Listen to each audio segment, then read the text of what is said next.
conservation. This is a photo of our Kids Fishing Fest, where we teach kids to fish, often for the first time, as well as how to safely engage with the water. Other conservation programs include our cleanups and our birding walks and programs to expose kids to nature in partnership with the Huron-Clinton Metro Parks. We also have a health and wellness pillar.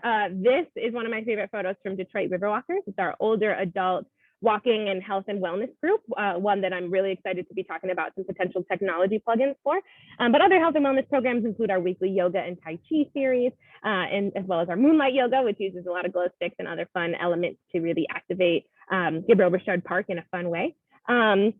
And then we've got arts, culture, and education. So this is a photo of our Decipher Music series on the Campbell Terrace, which is on the DeQuinder Cut. We host live music every Wednesday. These are artists that you're going to see headlining shows at the Jazz Festival that are also performing shows, right here in our spaces, as well as artists from all over the Metro Detroit area. Another big component of our arts, culture, and education programming is Reading in Rhythm on the Riverfront. It is a children's literacy program where kids get to have someone read a story to them, have some outdoor performance opportunities by a children's entertainer, and then also get to leave with a bag of free books. So it's just a sampling. We have a ton of program. We program about 80% of the summer days that we are out and about, and certainly a lot in the winter as well. But I want to jump in and talking a little bit about why I'm here today. If you go to the next slide, which is that, like I said, in response to the pandemic, we worked to install free public Wi-Fi in our parks and public spaces. The next slide will show you that we are in Valade Park and Cullen Plaza with this free accessible Wi-Fi. It's what I'm using right now to Zoom with you all. So hopefully it's coming in nice and clear, and you can see that it is of a high enough quality to get to be out here and working in these spaces. And I'm speaking to the group today because I want to share some programming we're doing with it, but also see what ways we might be able to partner or engage with folks on this call. So if you go to the next slide, you'll see that we launched our Work from the Park series. We had tested this out last year when we had this temporary Wi-Fi installation for a day, and it was a huge success. We did free coffee in the morning, we had lunch specials and a fitness class during lunch, as well as some happy hour specials in the evening, because there is a bar here at Valade Park. It's literally, I don't know if you can see it behind me there, but it's the only floating bar in the city of Detroit, and it's pretty cool. And then we've scheduled them on the third Wednesdays of the month, every month this summer, and depending on the weather, might extend that into the fall as well. We're also encouraging folks to spend their work days out in the park on any other day. We're open 6 a.m. to 10 p.m. and the Wi-Fi is running that entire time. And it works from Atwater Street all the way out to the water. So you could truly be in any part of our parks, sending emails, taking calls, participating in training opportunities, bringing kids down to do any type of learning or device usage. And we really want to get the word out that this is here and that folks can be using this space to work or just to engage in whatever way on devices that you might have. The last slide here is going to show you my ask to the group here. So I would love to hear either via chat or my contact information is going to be available at the end of the presentation. What are some potential partnerships that we could be doing to really make use of this asset? Like I said, we have 3 million visitors, so people are very used to being in our spaces, and we bring a lot of folks down, and we want to make sure that we are reaching folks with the information that they might need to whether that's affordability programs or digital literacy training, whatever that might be. Specifically with some of our targeted demographics, like I mentioned, we have a senior-friendly program, as well as a lot of family-friendly programming. If there are things that we can be doing to provide resources, training, learning, whatever it might be to those populations, we'd love to do that. Of course, any educational opportunities or to scale up and just increase what we offer here with having the free and accessible offering in the space. And the last slide here is just going to give you my contact information. And I'd love to hear what ideas folks might have, potential partnerships. You can reach out to my email there. And I'm also happy to answer any questions that folks might have about the riverfront or our efforts to promote digital inclusion out here. Thank you, Addison. You did a good job. Thank you. I think we're all really jealous of you. Yes. It It is great. I do see there's a question here about public restrooms, and that is a very good question. So Belade Park does have public bathrooms. I personally think they're the nicest bathrooms that we have here on the riverfront. There are 2 restaurants here, as well as the bar that I mentioned, a water bottle refill station. So pretty much everything that you might need that you might be used to in your working environment. And then Cullen Plaza has a cafe, bathrooms, and water fountains as well. And the free Wi-Fi is available at all times. Yes. So we activate we're trying to get the word out there by activating with some specific programs, but it's available truly anytime the park is open. The Wi-Fi is up and running out here. So those are great questions. Thank you.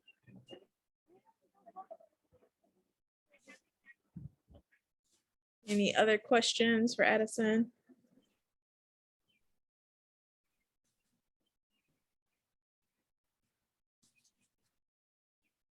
I'm going to put my vote in now for our next hybrid meeting to be out on the riverfront. Well, there we go. I'd love to talk about it. And yeah, truly, I mean, anytime you all are down here, please feel free to use the Wi-Fi, check out the space, send me a note and let me know what your experience is like. And if there are ways that you want to partner in anything, whether that's, coming and talking to our seniors about digital literacy or connectivity programs or affordable connections, any and all things are welcome. So I'd love to, be talking a little bit more about some of these ideas. So thank you all very much. Naima, we can absolutely talk about some additional programming that we can be doing during Digital Inclusion Week. And yeah, I look forward to talking with the group further. So thank you all very much.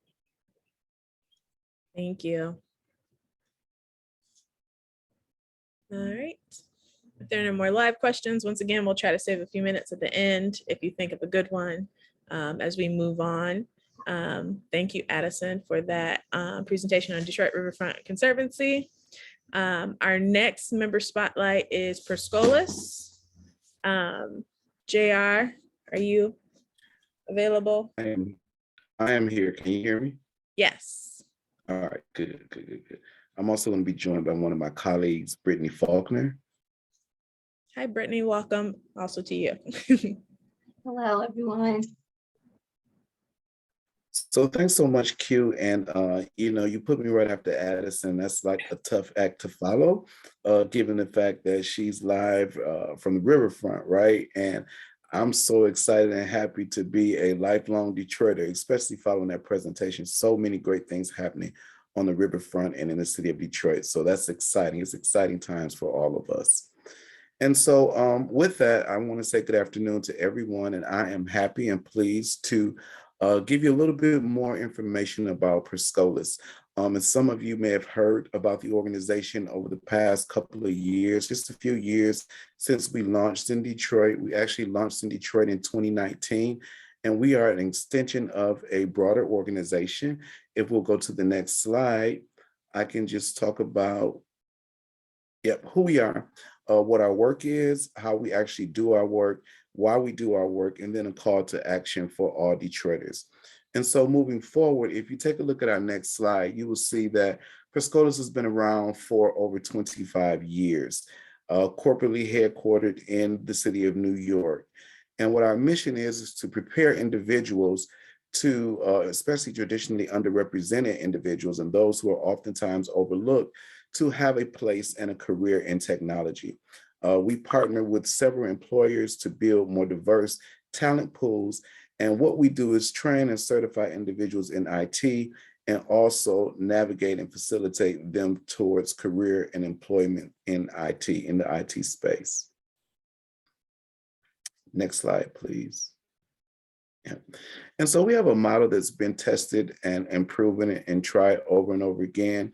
What we do is we offer training based on demand, and our market training is such that we offer 12 to 15-week full-time immersive training courses that lead toward industry recognized credentials. We also offer business professional skills. Oftentimes you hear of those skills referred to as soft skills. We coined the term essential skills, in that those are those skills that allow individuals not only to possess the IT knowledge behind the certification, but also those skills that make them able to work in industry, to allow them to be able to develop a digital brand for themselves, and also to work in the workplace as team players, as agile thinkers and also work collaboratively with others. We also packaged in our program what we call learner support, and that is financial coaching as well as wellness services to help some of the barrier removals that some of our potential learners actually need. Next, we also offer a line of, yes, thank you, a direct connection to our employers, which is the key piece. I don't want to miss that piece. It's not a training program where we just certify you and we give you a credential, but it's one that we bring to the employer to the front end of this design. So from day one, our learners are introduced and engaged with employers so that they can have a job at the end of the program. And then finally, we offer customized training where we have corporate clients who ask us to come in and train their particular employees in a particular skill set area. And we're certainly able to do that to help them meet their talent needs. Next slide, please. So a couple of impact highlights for us in terms of program design.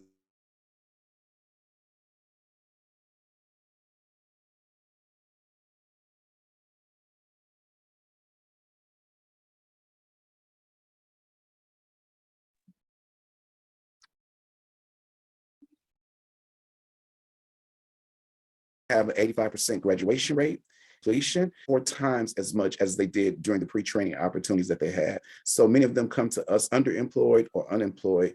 And by the time they certify and complete, we see income earnings increase by 4 times. Next slide, please. And so a little more information about the Detroit design. One of the things I'm especially proud of is that in Detroit, 70% of our learners are people of color. And that's very important for me, obviously, from being from Detroit, but also working on that notion, that hidden, if you will, construct that it is our aim and our mission to make sure that we change the trajectory of what we currently see in the IT space and add people of color there. 30% of our learners are women. Another personal goal for me is to increase that stat to make sure that not only that women are represented in our program, but also that women begin to change the face of what we see in IT spaces. And then at least 50% of our learners have a high school diploma as their highest degree. And that's especially important now when we look at what's happening with student loan debt, et cetera, et cetera. Our tuition is free. And the fact that individuals don't have to secure loans, don't have to borrow from different types of organizations to fund their education. I think this is really a good highlight because someone can clear our program and have zero debt. Next slide, please. Since we launched in 2019, we've successfully been able to train approximately 232 learners. We started with just 24 in 2019. We've maintained an 80% graduation rate and an 89% certification rate. Our average starting salary is over $40,000. And I think that's absolutely commendable when you talk about someone entering into the IT space. Next slide, please. This particular slide here also makes me especially proud to be a Detroiter. For those of you who are native Detroiters, you know that there has been this misnomer that there is a lack of talent in Detroit, that when you talk about IT and Detroiters, that we have to import people from either the East Coast or the West Coast to have these IT jobs. And what we're working to do is to prove that that is not the case, that there is talent in Detroit. There are individuals who are residents of Detroit who can and will perform at a very high level. And so when you look at this chart here, one of the things you find is that we have significantly increased the number of Detroiters that we serve every single year. We went from 24% of our program participants being Detroiters back in 2019 to 46% today. When you look at the percentage of persons who complete, and those numbers are bold, who are Detroiters and complete our programs, you'll see that there is not much variance between what happens with our Detroit specific residents and those who are residents of Greater Detroit, the out county, if you will. If you look at the percentage of individuals who are certified, you will see that in 2019, we were on premise. 100% of the persons who were Detroit residents were certified, just as 100% of persons who were out county. When you look at what happened in 2020, 78 versus 79, excuse me. And then 2021, 65% of Detroiters were certified versus the 80. And what that statistic showed us is that we were using a model that was pretty much remote and hybrid, and that the connectivity became to be an issue at the forefront. Individuals did not have the access to be able to log in and sharing networking devices in their homes, where there were several people also in school at the same time, was challenging. And so we saw a dip there, but we're hoping to hurdle that now as we are working intentionally with respect to our barrier removal. And then the last stat there is the initial placement wages, where you'll see that just by a few cents in 2019 and in 2020, you saw that persons outside of Detroit earned just a few cents more. We were happy that in 2021 that Detroiters out-earned persons outside of the county. And I think that's phenomenal, to show that there is talent, that the work is here, and that the money is here if people engage in these IT careers. Next slide, please. And so how we do it, I talked a little bit about it earlier with respect to our 12 to 15 week courses. We currently offer courses in IT support, in Java development, and software engineering, as well as cybersecurity. Persons from our IT support courses earn one of two credentials: CompTIA A+ certification and or the Google Plus certification. And then of course, our cybersecurity individuals have a national cyber certification that they can earn as well. And I know we're short on time, but I want to just turn it over to you, Brittany, just to talk about the process a little bit, and if people are interested, how they can get more information. Yeah, sounds good. If we can hop over to the next slide, please. All right, so our application process, we have tried to streamline it just to make it more user-friendly. So once you go to our website, you would just complete an eligibility form if you're interested. Then the next step in that process would be to attend a virtual admissions overview. So that would just be where you get more information about our course offerings, more information about the organization at large. And then following that admissions overview, you would be invited to take admissions assessments. And so you'll find out more about that depending on what training track you're interested in. The assessments will vary. So that's information that you will be given directly. And then once you pass the admissions assessments that you are given, you'll be invited to a behavioral interview where we get to know you a little bit better.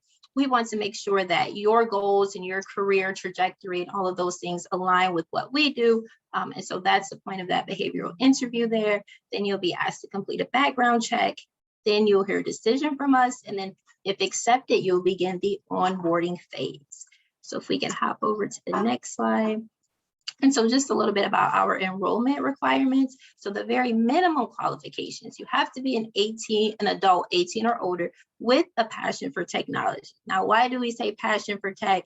That's because we want our two goals here, as I have stolen from Dr. Sledge, is to get you certified and to get you employed. So we want to make sure that that's your goal as well, that you are looking to make sure you pass your certifications and that you are excelling in a position in tech. You have to be available to attend classes Monday to Friday, 9 a.m. to 4 p.m. That is our schedule, whether it's remote or in person. You have to have a high school diploma or the equivalent, and you have to pass the assessments as well as the interview, which I talked about briefly. And you have to be a U.S. citizen or authorized to work in the U.S. And that's because, again, one of our main goals is to get you employed and get you getting that hands-on experience. So if we can hop over to the next one. So some of the upcoming courses that we have is our first in-person course in over 2 years now. It's end user desktop support in partnership with our employer partner tech systems. So it kicks off July 14th and the application is due by July 5th. There's no pre-work or anything assigned to this course. There's no previous experience required. So if you are brand new to tech, you're looking to get into the tech field, this is a really great course for you. The next course we have, which will be August 22nd, is cybersecurity. As we all may know, cybersecurity is highly in demand right now. I just read an article that said that there are hundreds of thousands of unfilled cybersecurity positions, so certainly in demand field right now. The application for that is due by August 8th, and there is pre-work associated with this course. And then we have IT support, which is similar to end user desktop support. And that course will also be in person, and that will be at the end of the year in November. And the application for that course is due October 31st.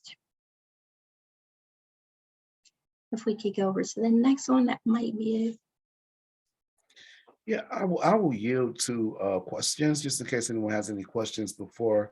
I mean, if not, I can highlight some of our employer partners. So we can take any questions that you may have now.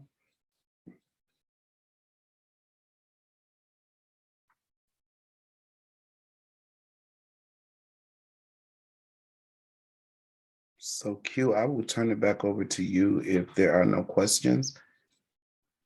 Okay. Thank you, JR and Brittany, for presenting for scholars. I guess I had one question. From your board, you said there was some, you had a drop in participation, people successfully completing it when they didn't have devices. Have you guys provided any devices or partnered or looking for partners to help meet that need? Absolutely. Through our learner support team, we've been able to provide individuals with MiFi, these little connectivity devices. Well, of course, when we were on prem, we didn't necessarily have to do that. And then also we have adopted a piece that's called a learner technology. And so we actually lend and loan technology for individuals. So that's our current workaround with respect to that. Cool. That's great. I knew you had an answer to that, JR. Thanks. When people hear it. Thank you very much for sharing about Perscolas. It was very enlightening. We have a video. Yeah, I didn't know if we had time, but to share it, but it's just a 2-minute quick video as a testimonial from one of our learners. So if you guys want to hear that, please feel free to play it. Okay, we have one more question from Kalina at Empower, and she asks, how many students do you have in each class? So each cohort ranges from 20 to 24 students. 24 is our max for a particular cohort. Okay. Any other questions? And I will load up that video. All right. Okay, reserve your questions or type them while we're watching the video. There we go.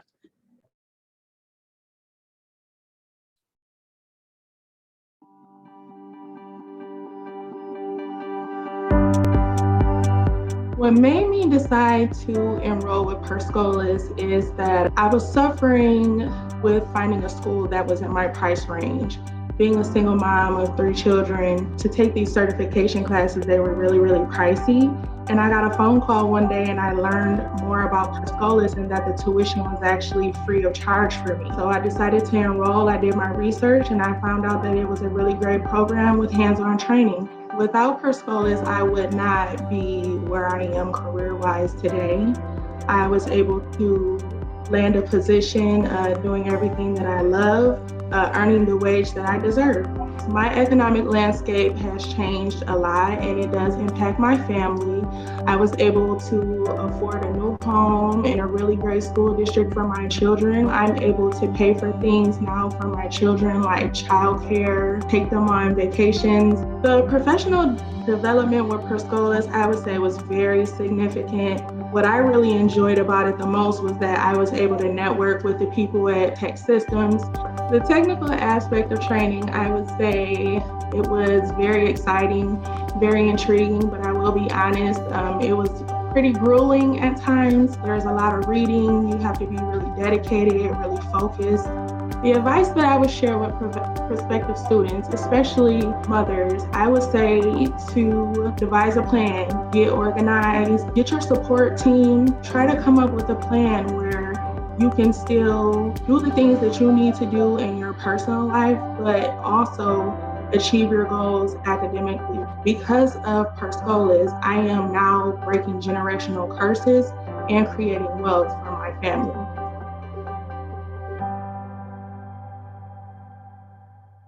And thank you. Thank you, JR. Brittany. I'm getting a round of applause in the chat. Oh, and here's your contact info. Did anybody have any last minute questions?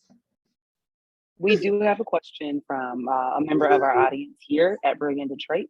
So we're going to pass it to them. So just give me a minute to figure out how we will make this possible. Of course.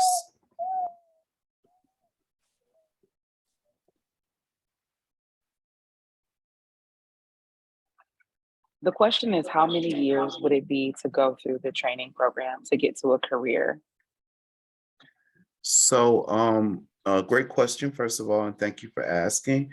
And after 13 weeks in our beginning track, which is end user desktop support, you have the opportunity to earn a Google IT Plus certification as well as a CompTIA A Plus certification. A CompTIA A Plus certification is an international certification. You can go anywhere in the world and work with respect to being a help desk analyst, a support desk technician, etc. And so it's as small as 13 weeks to get started to launch a career in IT.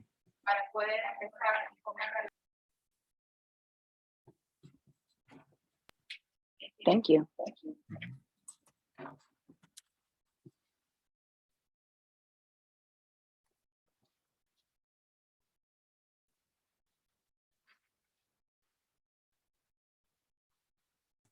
You're on mute, Q. Thank you, JR and Brittany. That was great. And thank you all for your questions. We have one more member spotlight for you today from Stiegler EdTech. We have Pasha. I'm going to butcher your last name. Maher, is that right? And Charlie Mulligan. Are you in the right place? Raise your hand.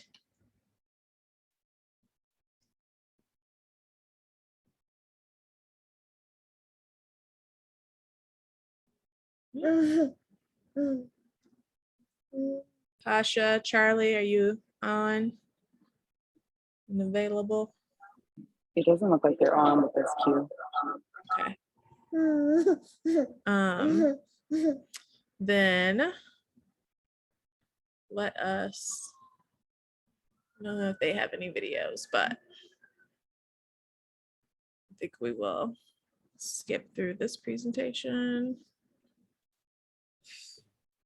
Yeah, we can circle back if they join in a little bit.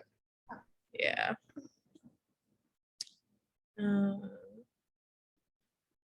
So I don't know this group as well. The last slides. Okay.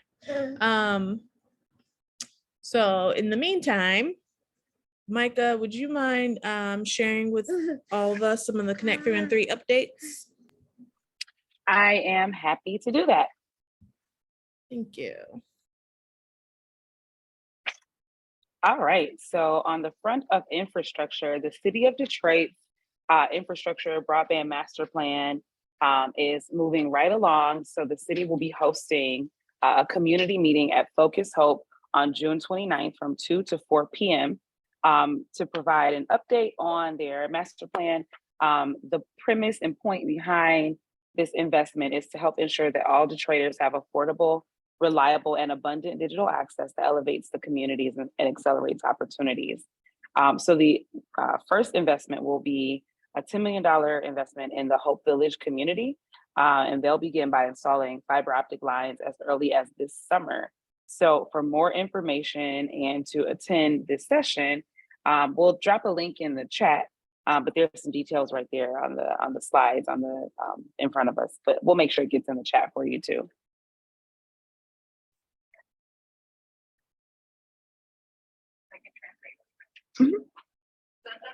And I'm gonna mute while we translate here. It's live in person.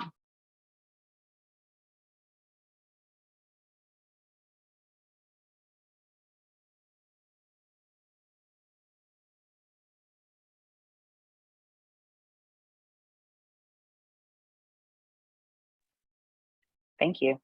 So we are translating live in person to make sure that all of our participants have all the information that we're sharing today.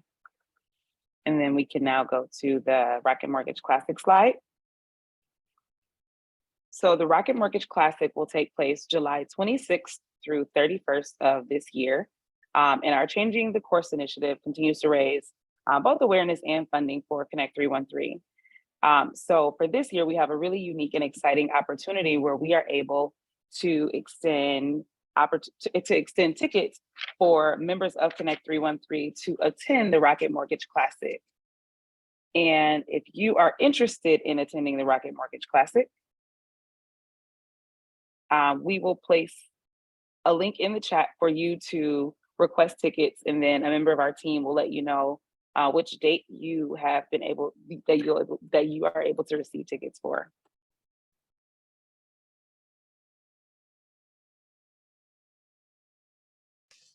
Micah, did you want to show this video? Yes, please. I was so grateful to Focus Hope for, putting my name in as one of the people to get that tablet. It's helped a lot.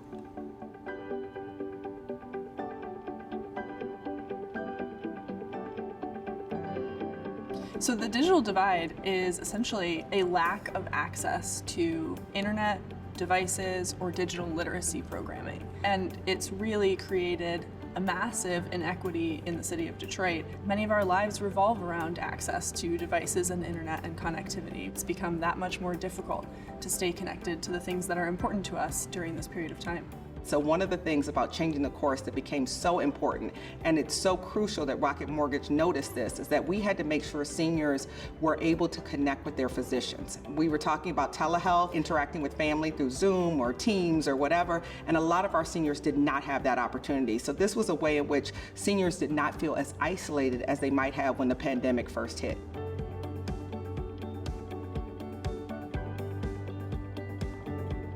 My husband passed like in 2019. When my husband was living, I didn't have to worry about paying the bills, but now I do. So once a month, I get a box from Focus Hope with different items in it, and the same with the tablet when they were gonna give that out. Are you interested in getting a tablet? Yes, I am. Yes, will you use it? Yes, I will. So through the Rocket Mortgage Classic, we have been really committed to using that as a platform, not just to create a great event and have economic impact in the city of Detroit, but also to really be committed to changing the course, or literally creating generational change through this event. So it's really important that companies like Rocket Mortgage back these kind of initiatives, because we've seen how important the need is throughout these communities. We feed 42,000 seniors per month at Focus Hope, and we know how important it has been for them to be connected not only to us as a nonprofit, but to the community at large. I think that's one of the things changing the course has allowed, that we have made sure that the community can thrive right now in ways that they weren't able to when we were all faced with a changing world.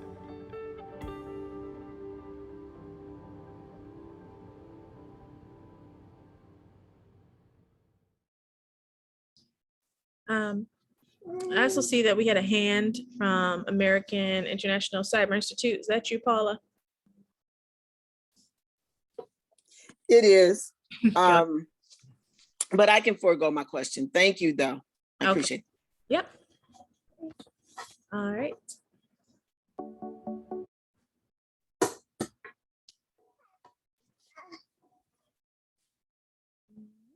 All right, so we are moving along in our agenda, and we'll talk now about our neighborhood technology hubs. So our Connect 313 neighborhood tech hubs are safe, trusted spaces where people can access computer hardware, internet technology, digital literacy programming, and excited and knowledgeable staff. And we are very excited that our first deployment of Neighborhood Tech Hubs, we're in partnership with Brilliant Detroit, which is actually where we're live at today. But we are actually creating a second wave of Neighborhood Tech Hubs. And essentially our tech hubs will serve as spaces for people to get connected to the internet and use computers and get support in doing so in a comfortable space in their community. So a really exciting update is that we received over 40 applications for our Neighborhood Technology Hub to become a Neighborhood Technology Hub. The Special Projects and Shared Resources Committee actually met yesterday to review through all of the survey results and to determine which locations will receive funding. We'll be making an announcement about that next week after all of those locations have been notified. So keep your eyes out for some really exciting news. If you apply to become a Neighborhood Technology Hub, you'll be notified likely today at some point after this meeting of the results of that application. And I will share a very exciting piece of information in that there will be over 15 new Neighborhood Tech Hubs. And we can go to the next slide. All right, last update from us is Digital Inclusion Week. So we are deep in planning for Digital Inclusion Week, which will take place the first week of October, so October 3rd through 7th. And we will continue to provide updates as we cement details for Digital Inclusion Week. If you have ideas on ways that we can improve the planning efforts, or if there's a workshop that you wish you could see at during Digital Inclusion Week, or some information that you'd love to hear about during Digital Inclusion Week, let us know. I will pop a survey in the chat once I'm done talking for folks to share any of those exciting ideas with us. And then I'm gonna mute myself so that we can do a live translation of this information. So we'll probably go back a slide and then come back to this one to do the translation because I forgot to stop last time, so sorry.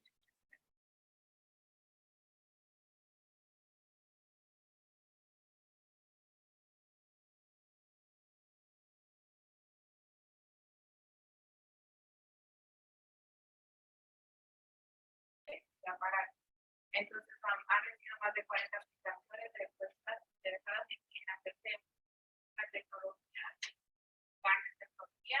Entonces, hoy van a anunciar que van a haber más de en la área.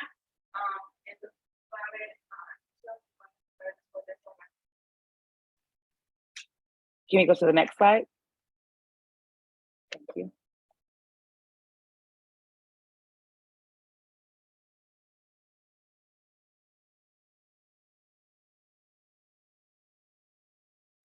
Y van a ver.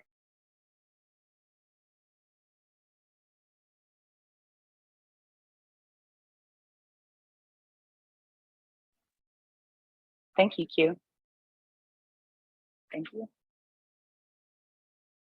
All right, sorry. And we don't have to go through deep details on planning efforts for Digital Inclusion Week, but we are excited that our community ambassadors will host some sessions and we will have representation from each of the committees for during Digital Inclusion Week. And Dr. Naima Wade, who is the lead for the Special Projects and Shared Resources Committee, will be hosting a research symposium. You can go to the next slide. All right, and okay, and then we'll go back in a minute because our friends from Steigler EdTech have joined the call, so we're gonna get them going as soon as we give the meeting date. Okay. So our upcoming Connect 313 meetings, our community conversations and council meetings, as we all know, are bi-monthly, so they alternate. So our next public facing meeting is our council meeting. So if you're a member of Connect 313, we'll be meeting on July 28th, and then again, September 29th, then the final council meeting of the year will be November 10th. And our next community conversation dates are blocked. I can't see them. Whoops, sorry. Well, our next community conversation is August 25th, and then we'll go back and show the rest of the dates after, at the end. Oh, August 25th, October 27th, and then the final community conversation of the year is December 8th. Sorry about that. No worries. And want to make sure that our friends from Stigler EdTech are here.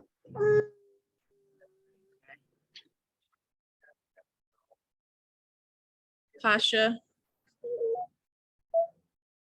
and Mulligan.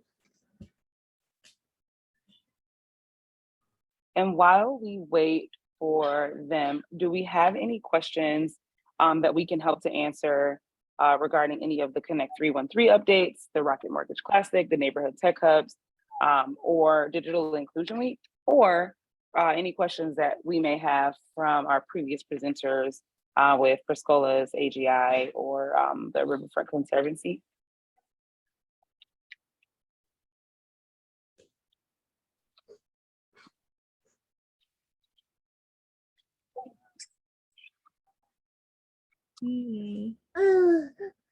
Okay. All right, well, we don't see our friends from Stigler EdTech just yet. So if we don't have them, Question. Q, can we go back to the Digital Inclusion Week activity slide, please? Yep.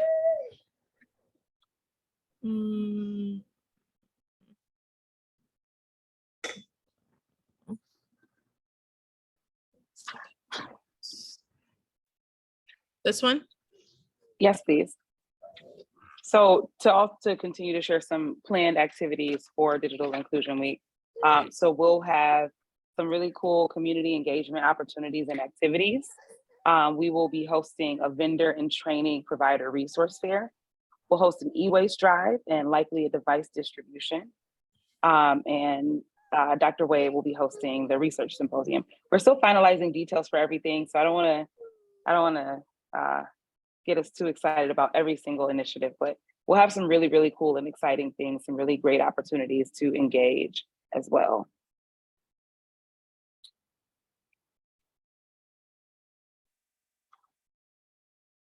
All right, and I think we can go back to Stigler EdTech slides.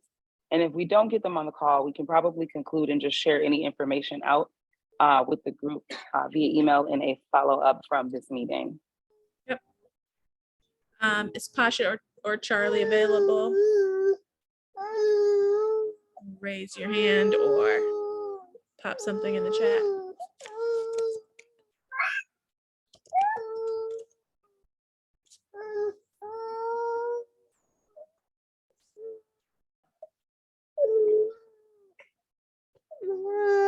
All right, so I can, if Pasha or Charlie does join, please let us know. We'll go ahead and get you guys going. But otherwise, we'll go ahead and get started with closing out.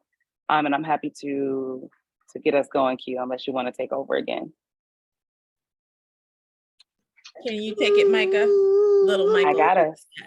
All right, so due dates for recommendations. As we all know, any suggestions that are presented to the board or joint assembly for a vote for funding will have to go through the committee for their own review. And then also, after the committee has a chance to review through it, it will be presented to the council at our upcoming council meetings. So the next one is July 28th. And if you want your suggestion to be presented at that time, that is the timeline for that. So any suggestions that are being presented to council must be presented July 28th for the next upcoming voting cycle. For them to be presented to the joint assembly for a vote needs to take place by August 11th. And that is if the suggestion is $50,000 or less. And if your recommendation is being presented to the board, which means it's $50,000 or more, that needs to take place by August 16th.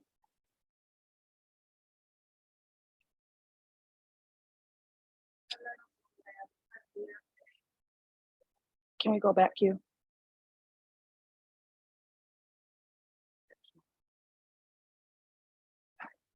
Okay. I just want to make sure we're able to translate live in person at Brilliant Detroit. All right, we can go to the next slide.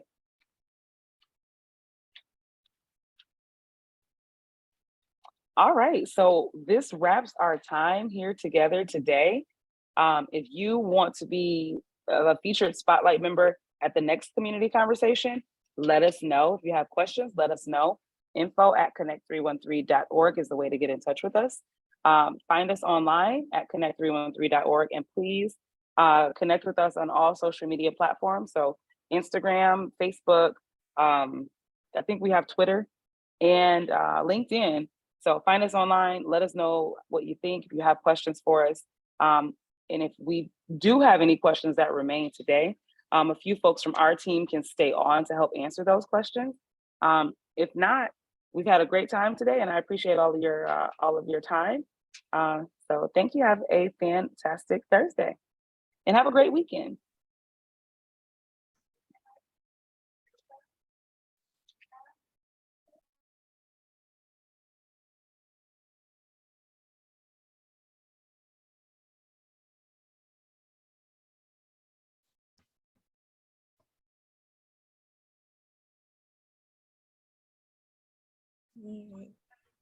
If you don't have any questions, we're concluding. Thank you guys so much. Thanks everyone for coming and participating. We're just here for a few last Q&A if you have any. But if you don't have any questions, you got the links to the things you needed in the chat. We hope you have a great start to your weekend.